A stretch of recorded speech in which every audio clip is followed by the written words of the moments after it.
Et on continue cette collection avec un classique, Psychose de Bernard Herrmann à la musique, Alfred Hitchcock à la réalisation. Que dire sur ce chef-d'œuvre? Peu de musique de film rivalise carrément avec cette partition, ce score de Bernard Herrmann. C'est splendide de début à la fin. Pas besoin d'en parler plus longtemps.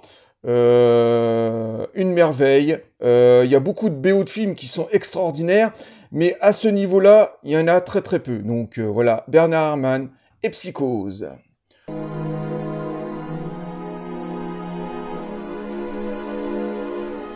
Ensuite, on poursuit avec un Star Wars, l'attaque des clones.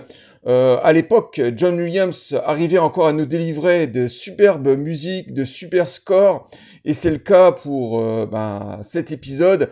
C'est romantique, c'est héroïque, c'est fantastique à la réalisation du grand John Williams, bien sûr. Ensuite, une compilation Cult Feel. Alors ça, c'est une compilation que j'avais achetée à l'époque parce que c'est à la fois de la réorchestration et en même temps des versions originales. Et je l'avais achetée parce qu'il y a quand même des musiques assez rares sur cette double compilation, mais c'était un tout petit éditeur, donc c'est une compilation que je m'amuse encore à écouter aujourd'hui parce que c'est plutôt bien repris et en plus il y a ces versions bien sûr originales dessus.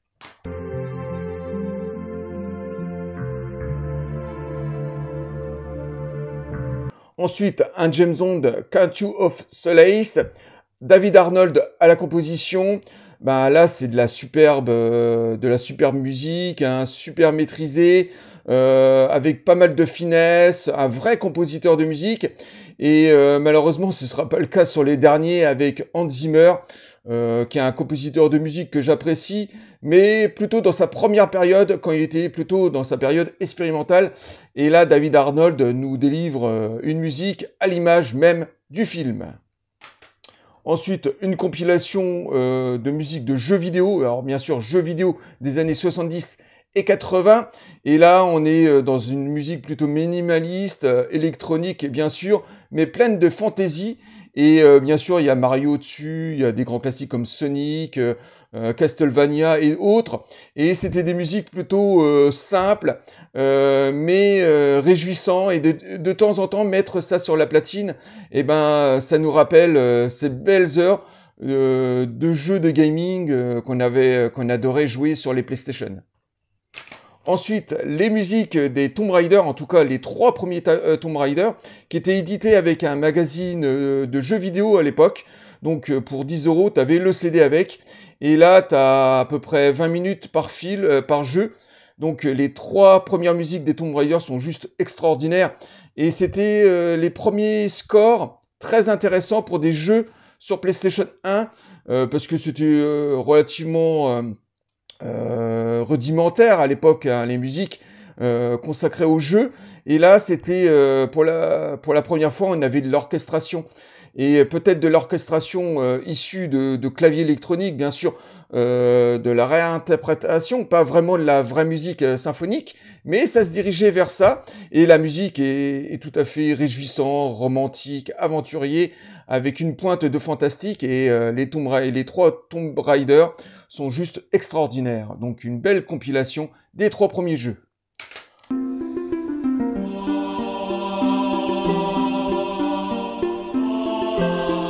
Ensuite, de nouveau, un James Bond avec Daniel Craig, cette fois-ci Casino Royale, et on est toujours chez David Arnold, qui nous délivre une musique extraordinaire, peut-être une des plus belles musiques de James Bond de David Arnold.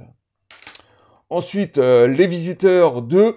Alors, j'aime cette musique tout simplement parce que c'est Eric Lévy, hein. Donc Eric Lévy, c'est le compositeur du groupe Era. Donc voilà, j'adore les albums d'Era, cette musique New Age, Stone Age.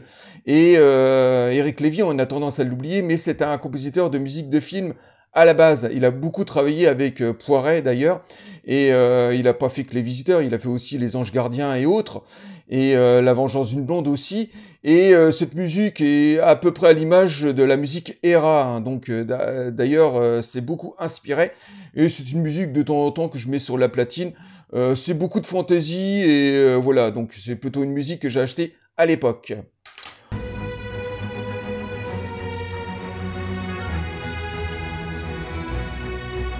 Ensuite, de nouveau, un grand classique, Ben-Hur, un des chefs-d'œuvre du cinéma, hein. Là, on peut pas dire autrement. Ah, c'est bizarre, l'image est un petit peu floue là.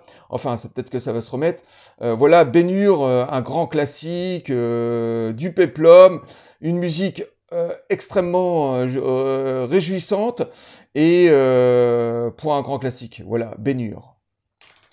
Ensuite, Vladimir Cosma, Rabbi Jacob, alors dans sa toute première édition, hein, qui était sortie dans les années 90, que j'avais déjà parlé dans les autres parties, ben, là, cette fois-ci, accompagné bien sûr de L'aile ou la cuisse et de la Zézianie, hein, donc c'est une compilation de finesse, et les musiques sont juste extraordinaires, des grands classiques de Vladimir Cosma, des musiques entendues et réentendues, bien sûr, hein, utilisées pour des publicités dernièrement, donc voilà, du grand Vladimir Cosma.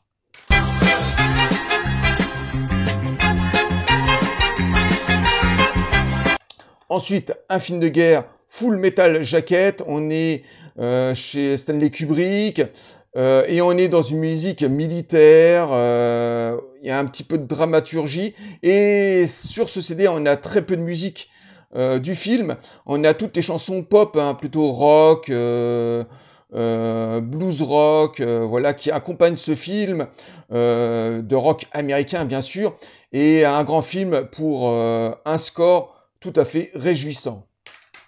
Ensuite, de nouveau, un grand film, on est chez Mel Gibson, Braveheart, et cette musique est extraordinaire, on est dans l'héroïsme, on est dans le film d'aventure, et ce film, voilà, est extraordinaire, donc James Horner, et là, James Horner nous délivre une partition romantique, ça part dans toutes les directions, bah, c'est une de ses plus belles musiques, hein, à James Horner, et pourtant il nous a concocté une multitude de films réjouissants, comme Les Predators par exemple, on se souvient tous.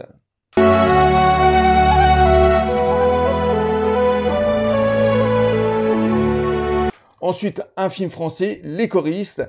Et j'aime cette petite musique parce que c'est une musique un peu enfantine, avec toutes ces chansons chorales.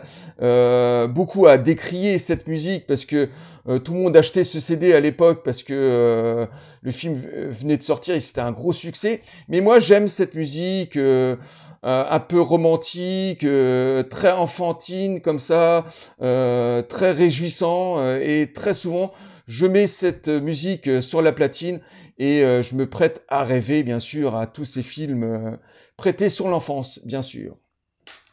Et pour finir, on va parler d'un petit film, et un film qui est devenu classique, Blade, un film d'action, un film de super-héros, comme ça, avec cette musique électronique de Mark Eastman.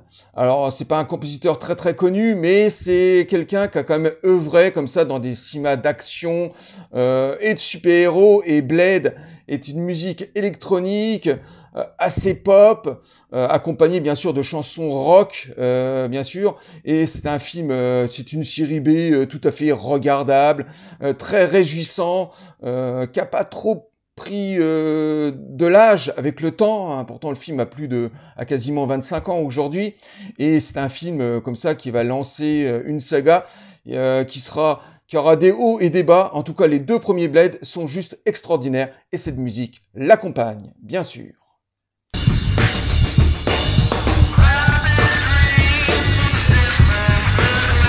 Ensuite, Carpenter avec Ghost of Mars. Le film, je le trouve pas extraordinaire, mais je trouve que la musique est très inventive. John Carpenter compose avec de grands noms du métal de l'époque, comme Steve Vai et d'autres. Et c'est une musique, c'est une vraie furie.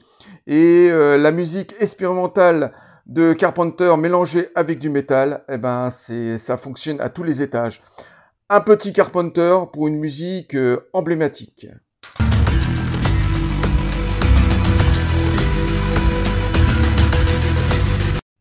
On continue avec Psychose, bien sûr le remake, hein, le film qui est sorti dans les années 2000. Alors, à la base, c'était la musique de Bernard Herrmann qui était réutilisée. Et là, sur ce CD, ce sont que les chansons pop, plutôt R&B et rap. À l'époque, je pensais que ça allait être une version réorchestrée de la BO de Bernard Herrmann. Et en fait, pas du tout. Donc, c'est un CD que j'ai acheté à l'époque.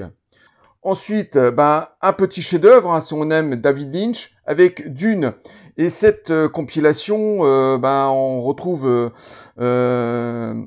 le groupe Toto, hein, qui a interprété cette musique, hein, qui est peut-être la dernière fois, la seule fois où on retrouve Toto dans la musique d'un film. Et là, il nous délivre une musique expérimentale, romantique, avec pas mal de percussions. On est encore dans le rock. Et c'est une musique extraordinaire pour un film quand même qui a marqué son époque. Et si on est fan, bien sûr, de David Lynch.